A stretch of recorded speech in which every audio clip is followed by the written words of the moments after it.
छोले चावल। घर की बहू बेटियों को तो रसोई में काम करते हुए अक्सर देखा गया है, लेकिन अगर घर के बेटे रसोई में आ जाए तो बात ही कुछ और होती है। आजकल लड़कियां हर वो काम कर रही हैं जिसे सामाजिक रूप से लड़कों के लिए माना जाता था। लेकिन सवाल ये है कि क्या लड़के भी वही सब कर रहे हैं जिसे समाज ने लड़कियों के दायरे में रख दिया था? कुछ हद तक हाँ और कुछ हद तक नहीं, क्योंकि अगर कोई लड़का ऐसे काम करना चाहे जिन्हें आमतौर पर लड़कियों के लिए माना जाता है तो समाज अक्सर उसकी सराहना करने के बजाय उसकी मर्दानगी पर सवाल उठाने लगता है। और आज की कहानी एक ऐसे ही मर्द की है। आज की कहानी है उज्जवल की। उज्जवल की माँ ममता रसोई में खाने की तैयारी कर रही होती है, तभी उज्जवल जाकर अपनी माँ की मदद करने लगता है। अरे तू पागल है क्या बेटा, बार बार क्यों रसोई में आ जाता है मेरे पीछे पीछे? तू क्या चाहता है कि तेरे पापा मुझे और तुझे दोनों को घर से निकाल दे? अरे तो एक दिन निकल ही जाते हैं ना मम्मी, ये क्या बात हुई? तुम ही तो कहती हो कि रसोई अन्नपूर्णा होती है। सुबह भगवान को दिया दिखाने के बाद तुम रसोई में भी दिया जलाती हो। अगर लड़के मंदिर जा सकते हैं तो रसोई में क्यों नहीं आ सकते? अरे मेरे बेटे, तू रसोई में आ किसने मना किया है? पर तू आकर ना कोई काम मत किया कर। मुझे बता तुझे क्या चाहिए, मैं बना देती हूँ ना तुझे। तुम क्यों दोगी मम्मी? मेरे हाथ पैर नहीं है क्या? और तुम कब तक देती रहोगी? आज अगर मेरी उम्र की तुम्हारी बेटी होती तो क्या तुम्हें इतना काम करना पड़ता? अरे तो मेरी बहू लेकर आएगा ना मेरा राजकुमार। एक बार तो शादी कर ले, फिर तेरी माँ रसोई का मुंह भी नहीं देखेगी। यही सोच तो बदलनी है माँ। लोगों ने रसोई को औरतों को दे दिया है और दफ्तर को मर्दों को। क्यों भाई, हम एक्सचेंज भी तो कर सकते हैं। हाँ, तू बिना कसम से हद है बेटा। इस बात पर मैं तेरा साथ नहीं दे सकती। अब चुप हो जा और बाहर जा, वरना तेरे पापा ने तुझे रसोई में देख लिया ना तो बेकार में तमाशा हो जाएगा। दोनों माँ बेटे रसोई में आपस में बात कर रहे थे, तभी विश्वनाथ कमरे से बाहर आता है। उज्जवल, क्या हुआ तुम्हारे रिजल्ट का? हो गई काउंसलिंग? हाँ पापा, हो गई काउंसलिंग, पर इंजीनियरिंग के लिए जो मुझे कॉलेज मिला है ना वो बहुत ही लो स्टैंडर्ड का है। वहाँ से इंजीनियरिंग करना और यहाँ से ग्रेजुएशन करना बराबर ही है। ये लो, ये किस्मत पाई है तुम्हारी औलाद ने। अगर ढंग से पढ़ते तो ये हालत नहीं होती। अब आएगा तुम्हारे चाचा जी का फ़ोन। राहुल को तो मिल गया होगा अच्छा कॉलेज। अरे जी, किसी के बच्चे से हमें क्या? और एग्ज़ाम के वक्त कितनी तबीयत खराब हो गई थी उज्जवल की। पास हो गया मेरा बेटा, यही बड़ी बात है। मुझे पता था पापा कि ऐसा ही हो सकता है, इसलिए मैंने साथ ही साथ होटल मैनेजमेंट के एंट्रेंस एग्ज़ाम भी दे दिए थे और वो क्लियर हो गया है। बेस्ट कॉलेज मिला है मुझे, तो मैं होटल मैनेजमेंट कर लूँ। उसमें क्या करना होता है? अगर पापा को सच बता दिया तो पापा मुझे होटल मैनेजमेंट करने नहीं देंगे। होटल मैनेजमेंट मतलब MBA पापा। अच्छी सी ऑफिस में नौकरी हो जाएगी, मेरे नीचे 40-50 लोग होंगे, उनको बताना होगा क्या करना है कैसे करना है, बस। विश्वनाथ तो अपने बेटे को ऑर्डर देता हुआ ही देखना चाहते थे, इसलिए वो होटल मैनेजमेंट की फ़ीस भरने के लिए तैयार हो जाता है और अपना सामान बांधकर उज्जवल कॉलेज निकल पड़ता है। बचपन से ही उज्जवल के हाथों में कलाकारी थी, खाना बनाना उसका शौक था। कसम से भाई, मुझसे ज़्यादा खुशनसीब कोई नहीं होगा जिसे तुझ जैसे रूम पार्टनर मिला है। कितना टेस्टी खाना बनाता है तू, खास करके ये तेरे छोले चावल। मुझे तो लगा तो कॉलेज में मेस का खा खा कर मेरा हाजमा ख़राब हो जाएगा, पर तेरे राज में ने तो सबका हाजमा बना दिया। ये तो भगवान का शुक्र है कि मैं घर से यहाँ आ गया तो मुझे खाना बनाने को मिल रहा है, वरना पापा को तो ये भी पसंद नहीं था कि मैं रसोई में जाकर खुद पानी का ग्लास उठाऊं। अब उज्जवल वो कर रहा था जो उसे करना था। हर सेमेस्टर में उज्जवल अच्छे मार्क्स से पास होता जाता है। डिग्री कंप्लीट होते होते उसे अपने ही शहर में 5 स्टार होटल में मैनेजर की नौकरी लग जाती है। आज तो पूरे मोहल्ले को दावत दूंगी मैं, मेरा बेटा इतने बड़े होटल में मैनेजर बन गया है। देख रहे हैं आप, ताने देते थे इसे कुछ नहीं कर पाएगा, इंजीनियरिंग नहीं की इसने, अब इसका क्या होगा? इसके साथ ही गया था ना देवर जी का लड़का इंजीनियरिंग करने, अभी तक पढ़ाई कर रहा है और आपके बेटे की नौकरी भी लग गई। और ऐसी वैसी नौकरी नहीं लगी पापा, 1,20,000 रुपये तनख्वाह है। खून तो मेरा ही है ना, नहीं भी कुछ करता तो किस्मत इसे आगे ही ले जाती। अभी जाकर महेश से मिलता हूँ। कह रहा था तेरा बेटा किसी काम का नहीं है, होटल मैनेजमेंट करने के बाद लोगों के झूठे बर्तन धोएगा। बड़ा आया। उज्जवल का परिवार बड़ा खुश था, आखिर उनके बेटे को इतनी अच्छी नौकरी लग गई थी। एक हफ्ते बाद उज्जवल 5 स्टार होटल में ज्वाइनिंग ले लेता है। बेटे की नौकरी लग गई, फिर भी घर बनाने का काम शुरू नहीं हुआ। क्या बात है, बेटा हाथ में पैसे नहीं दे रहा क्या? अपने सपनों में ही रहेगी क्या सुषमा जिंदगी भर? मेरे सामने तो बोल दिया, इनके सामने भूल कर भी उज्जवल के लिए कुछ कह मत देना, वरना ये बहुत बिगड़ जाते हैं। बस आजकल में मिट्टी बालू गिर जाएगा घर के बाहर और हो जाएगा काम शुरू। ये तो पहले मैंने से कह रहा था, मम्मी ये घर बनवाना शुरू कर देते हैं, पर मैंने कहा नहीं बेटा अभी क्या ज़रूरत है। कितनी बार मना किया मैंने, फिर भी मेरे कमरे में नया पलंग लगवाया, अपने पापा जी के लिए नया फ़ोन लेकर आया, स्प्लिट एसी भी लगवा दी, वो जो आजकल ठंडा गर्म दोनों वाली आ गई है ना, वो वाली। सही है, वरना बाहर पढ़ने जाने के बाद लड़के हाथ में कहाँ रहते हैं। बाहर की ही कोई लड़की भी पसंद कर ली होगी। अरे बिल्कुल भी नहीं, मेरा बेटा पढ़ने गया था प्यार मोहब्बत करने नहीं, इसीलिए तो पढ़ाई पूरी होते होते सेटल हो गया। जो बच्चे मटर गश्ती करने जाते हैं ना बाहर, वो अपने माँ बाप के हाथ से निकल जाते हैं। इसके लिए तो आज भी सब कुछ उसके मम्मी पापा ही है। सुषमा तो इनडायरेक्टली उज्जवल के बारे में पता लगा रही थी, सब कुछ कोरा कट पाकर वो कहती है। मैं क्या कह रही थी भाभी, मेरी वो दूर की बहन की लड़की है, यही कुछ 24-25 की होगी। उसके घर वाले भी लड़का ढूंढ रहे हैं उसके लिए। बोलो तो उज्जवल का बायोडाटा दे दूँ। बनवा तो लिया होगा ना अब तक, अब तो हो गया लड़का सेटल, अब तो रिश्ते ही आएंगे। अरे अभी 6 महीने पहले तो नौकरी लगी है लड़के की, अपना जीवन भी तो जिएगा कि सीधा शादी कर लेगा। अरे बस यही गलती तो कर देते हैं हम माँ बाप। जवान लड़के को ऐसे खाली छोड़ोगी तो पता चला राह भटक गया। अच्छा तुम मत दो बायोडाटा, मैं लड़की का बायोडाटा मंगवा कर तुम्हें दे देती हूँ। आसपास में हर जगह उज्जवल की नौकरी लगने की न्यूज़ आग की तरह फैल जाती है और उसके घर पर रिश्ते आने शुरू हो जाते हैं। पर इन सब से अलग उज्जवल के दिमाग में तो कुछ और ही चीज़ चल रही थी। नौकरी भी ठीक है, अच्छा खासा कमा रहा हूँ, ज़्यादा प्रेशर भी नहीं है, पर मज़ा नहीं आ रहा काम में। होटल का मैनेजमेंट देखता हुआ उज्जवल कस्टमर की फीडबैक ले रहा था। खाना तो अच्छा है, पर वही बात है ना, 5 स्टार में बैठ कर अगर ऐसा लगे कि हम रेस्टोरेंट में खा रहे हैं तो क्या फ़ायदा। रेस्टोरेंट में एक आधी डिश तो ऐसी होनी चाहिए जो आपको घर की याद दिला दे।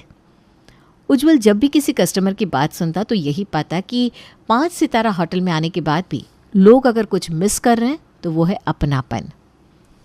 एज अ शेफ़ भी मैंने इंटर्नशिप तो की है, क्यों ना इस होटल में मैनेजर की नौकरी छोड़कर मैं कहीं शेफ़ की नौकरी पकड़ लूँ। सोचना क्या है उज्जवल, आगे बढ़ जा, तेरा सपना तुझे बुला रहा है। और बिना कुछ सोचे समझे उज्जवल अपनी 5 स्टार होटल की नौकरी को छोड़कर एक रेस्टोरेंट में शेफ़ की नौकरी पकड़ लेता है। क्या आपका बेटा रेस्टोरेंट में खाना बनाता है? बावर्ची से शादी करेगी क्या मेरी बेटी? फ्रॉड है पापा, ये लोग फ्रॉड। पुराने बायोडाटा को रिन्यू भी नहीं किया।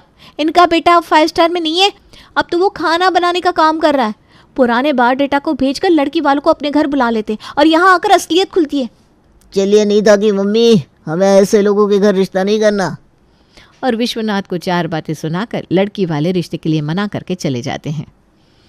पता नहीं इस लड़के के चक्कर में और क्या क्या सुनना पड़ेगा ममता जी। मेरी ये गलती हो गई, उस दिन इसे होटल मैनेजमेंट के लिए पैसे नहीं दिए होते तो आज ये दिन देखना नहीं पड़ता। पर आप तो अपने बेटे के प्यार में अंधी हो चुकी थी। अरे क्यों छोड़ दी तूने इतनी अच्छी नौकरी बेटा? जिससे भी पता चल रहा है तूने रेस्टोरेंट में खाना बनाने वाली की नौकरी पकड़ ली है, सब थू थू कर रहा है।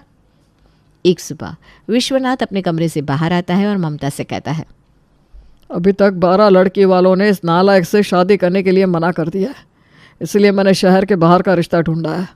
उन लोगों को बताएंगे ही नहीं कि उज्जवल करता क्या है। अब शादी के बाद राज खुले तो खुले। पर जब लड़की वाले आते हैं उज्जवल प्रिया को अलग से ले जाकर सब कुछ सच बता देता है। क्या तुम खाना बनाते हो? तुम भी चौंक गई ना? सब चौंक जाते हैं और शादी के लिए ना कर देते हैं। कोई ऐसे लड़के को एक्सेप्ट नहीं करना चाहता जिसका प्रोफेशन कुकिंग हो। ये क्या? शॉक में नहीं थी, सरप्राइज में थी।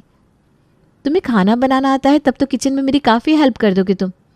मैं हमेशा एक ऐसी पार्टनर बनना चाहती थी जो अपने पति के पंख बने, उसके पैरों की बेड़ियाँ नहीं। मुझे ये शादी मंजूर है। प्रिया और उज्जवल की शादी हो जाती है और बहू बनकर प्रिया अपने ससुराल आ जाती है। एक सुबह प्रिया सब्जी लेने मार्केट निकलती है, जहाँ सुषमा उसे टोकते हुए कहती है, अरे रे रे बहू, क्या हालत हो गई है तुम्हारी, देख कर ही बुरा लगता है। उज्जवल से शादी के लिए मैंने भी अपने घर की एक लड़की बताई थी, पर तब तो उज्जवल 5 स्टार होटल में काम करता था। पर जैसे उसने कुक की नौकरी पकड़ी, हमने तो हाथ जोड़ लिए भाई। ऐसे लड़के से शादी करके कौन ही फंसे? कौन सा मर्द रसोई के काम करता है? कहीं कोई अंदरूनी मानसिक रोग है आंटी जी, जो कि आपको है। इसलिए शायद आप अपने मन को बदलने के लिए दूसरों के घर के टॉपिक में घुसना चाहती हैं। मेरा पति जो भी कर रहा है, जो भी कमा रहा है, वो मेरे लिए काफ़ी है। हम कोई 40 लोग तो है नहीं, गिनकर 4 लोग हैं। आपको ये जमता होगा कि आपका बेटा 2 लाख कमा कर आता है और आपकी बहू को नौकर की तरह ट्रीट करता है। कभी कभी 2-4 थप्पड़ भी मार देता है, पर क्या फ़र्क पड़ता है? आपकी नज़र में तो वो मर्द है, पर मुझे ऐसा मर्द नहीं चाहिए था। मेरा पति जितना भी कमाए वो मेरी इज्जत करता है और मेरे लिए उतना ही काफ़ी है। प्रिया एक ढाल की तरह उज्जवल के सामने खड़ी थी। उज्जवल के हाथ के बने छोले कुलचे रेस्टोरेंट के कस्टमर का दिल जीतते जा रहे थे। सर, मैं क्या कह रहा था कि जब से मैंने आपके रेस्टोरेंट को ज्वाइन किया है तब से कस्टमर की रेंज काफ़ी बढ़ गई है। आपके रेस्टोरेंट को सभी जानने लग गए हैं, तो अगर आप मुझे क्रेडिट दे पाए तो। तुम नौकरों का यही है, एक तो मजबूरी में काम दो, अब इन्हें क्रेडिट भी चाहिए। सैलरी मिल रही है ना, उससे में खुश रहो। उज्जवल को बड़ा दुख होता है रात को रेस्टोरेंट के बंद होते वक्त। सच बताता हूँ भैया, पहले दिन से 4 से 5 कस्टमर के अलावा कोई इस रेस्टोरेंट में नहीं आता था। जब से आपने छोले चावल बनाने शुरू किए हैं, रेस्टोरेंट का लेवल यहाँ से यहाँ आ गया है। पर वही बात है ना, इससे आपको क्या फ़ायदा? फ़ायदा तो मालिक का, और ना वो आपकी पगार बढ़ा रहा है, ना आपको नाम दे रहा है, क्योंकि काम तो आप बंद दरवाजे के पीछे कर रहे हैं। पब्लिक के सामने आइए आप। वही तो मैं देख रहा हूँ भाई, ये ऑनर बड़ा ही चालू आदमी है। हम सबकी मेहनत का क्रेडिट अकेले लेता है, यहाँ तक कि तुम लोगों का टिप भी मार लेता है। ऐसे नहीं चलेगा।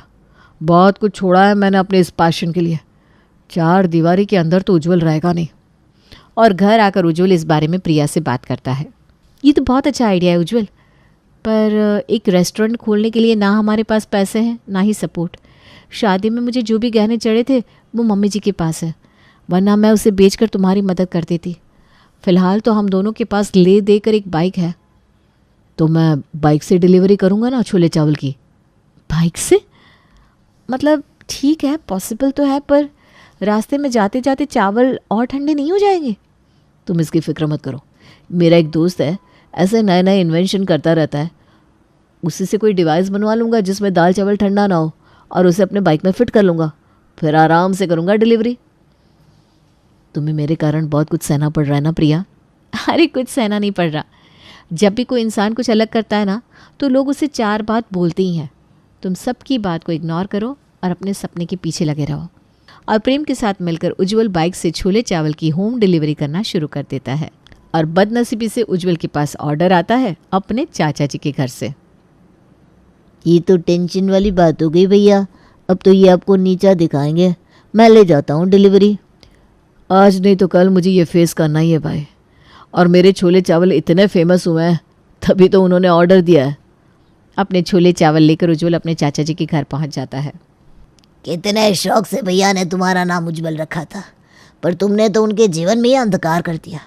ये देखो तुम्हारा भाई राहुल, इसे तो इस बात की टेंशन रहती है कि अब कौन सी कंपनी में जाऊं कि सैलरी डबल हो जाए। और तुम 5 स्टार से आ गए बाइक पर। अब तो मुझे तुम लोगों को अपना रिश्तेदार बताने में भी शर्म आती है। इंसान अपने काम से जाना जाता है चाचा जी। इंजीनियरिंग में भी पढ़ाई जाती है मार्केटिंग, बिजनेस, और ये मेरा स्टार्टअप है। राहुल ने भी पढ़ा होगा। मेरे ये शब्द लिख कर ले लीजिए। एक दिन मेरे छोले चावल ब्रांड बनेंगे, ब्रांड। और अब उसी दिन उज्जवल आपसे इस डिलीवरी के पैसे लेगा। उज्जवल दिन रात मेहनत करता है, बाकी दिमाग से स्मार्ट तो था ही। कोई ऐसा ऑनलाइन प्लेटफॉर्म उसने नहीं छोड़ रखा था जहां उसके छोले चावल रजिस्टर्ड ना हो। इंस्टाग्राम पर पेज बनाने से लेकर ब्लॉगिंग करने तक उज्जवल सब कुछ कर रहा था और उसका काम चल पड़ता है। पर अपने घर के किचन से उज्जवल कितनी ही स्टॉक की डिलीवरी कर लेता। अब उसे रिक्वायरमेंट थी एक जगह की और कुछ लोगों की। और इत्तेफाक से आज रास्ते में उज्जवल को अपने कॉलेज का दोस्त विक्रम मिल जाता है। तेरे हाथ का खाना पहले ही दिन खाकर मैं समझ गया था तू इसी फील्ड में आएगा। तूने कॉलेज के दिनों में बहुत हेल्प की थी मेरी, अब तो कर्ज चुकाने का मौका मुझे भी दे दे यार। तू जानता है मेरे पापा ना बिल्डर है, इस शहर में काफ़ी प्रॉपर्टीज़ है मेरी। 2-4 दुकानें ऐसी खाली पड़ी है, ये पकड़ चाबी, कर ले अपना काम शुरू। जब सही चलने लगे तो दे देना रेंट। अरे तू मजाक कर रहा है क्या विक्रम? एक बाइक से छोले चावल बेचने वाले को कौन पहचानेगा? ये वाओ मोमो, ये जोमेटो, KFC वाले, तुझे क्या लगता है बहुत करोड़पति थे क्या? जब अब्दुल कलाम जी साइकिल से रॉकेट तक का सफ़र पूरा कर सकते हैं तो तू बाइक से रेस्टोरेंट तक का क्यों नहीं? सब अच्छा रहा तो बिजनेस पार्टनर बन जाऊंगा तेरा दोस्त। वो कहते हैं ना, जब आप पूरी मेहनत से काम कर रहे हो तो भगवान मदद खुद ही भेज देता है।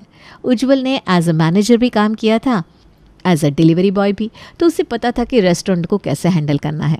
धीरे धीरे उज्जवल के छोले चावल खुद में ही एक ब्रांड बन जाते हैं और वो एक दुकान से 4 दुकानें कर लेता है। 2 साल बाद दी छोले चावल की गल्ले पर बैठे हुए थे विश्वनाथ जी। अरे प्रेम, जल्दी ऑर्डर दे, बाहर कस्टमर की लाइन लगी है और ये ऑर्डर भी आया है, इसे पूरा करना है। ये ले, मैं तो फिर से गिनती भूल गया, 26,100।